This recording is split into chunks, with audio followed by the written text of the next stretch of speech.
જીપીએસસીએ શરૂ કરેલા drugs ઇન્સ્પેક્ટરના interview કરાયા રદ। જીપીએસસીના અધ્યક્ષ હસમુખ પટેલે સોશિયલ મીડિયામાં પોસ્ટ કરીને ઇન્ટરવ્યૂ રદ કરવાની જાહેરાત કરી। પોસ્ટમાં હસમુખ પટેલે લખ્યું કે આયોગના ધ્યાન પર આવેલ છે કે ઇન્ટરવ્યૂના એક તજજ્ઞએ સરદારધામમાં મોક ઇન્ટરવ્યૂ લીધા હતા। આ બાબતને ધ્યાનમાં લઈને આયોગે 2 દિવસ લીધેલા ઇન્ટરવ્યૂ રદ કરેલ છે। ભવિષ્યમાં આવું ન થાય તે માટે પેનલ મેમ્બર્સનું અગાઉથી લેખિતમાં આ અંગેનું ફોર્મ ભરાવવામાં આવશે।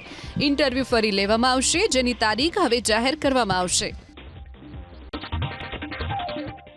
જીપીએસસીએ શરૂ કરેલા ડ્રગ્સ ઇન્સ્પેક્ટરના ઇન્ટરવ્યૂ કરાયા રદ। જીપીએસસીના અધ્યક્ષ હસમુખ પટેલે સોશિયલ મીડિયામાં પોસ્ટ કરીને ઇન્ટરવ્યૂ રદ કરવાની જાહેરાત કરી। પોસ્ટમાં હસમુખ પટેલે લખ્યું કે આયોગના ધ્યાન પર આવેલ છે કે ઇન્ટરવ્યૂના એક તજજ્ઞએ સરદારધામમાં મોક ઇન્ટરવ્યૂ લીધા હતા।